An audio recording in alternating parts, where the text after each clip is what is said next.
Guys, ito guys, dito ako sa anak ko, kapatid. Nag-birthday kami ng anak niya. Ngayon ay 9 years birthday. Ganito dito sa Norway. Guys, ang ganda. Nag-decoration kami lang ang nag-decoration, guys.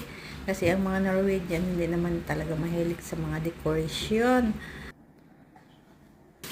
Continue tayo guys. Nag-ready na. Oh, may orange na bulaklak guys. Pang pasorte yan. Painting yan guys. Painting. Tapos yan ang decoration namin. Tapos yan. Hindi yan painting. Original yan guys. Real. Real ano yan guys. View. Real. Parang painting ba? Nasa painting. Ilalim ka. Real. Real view.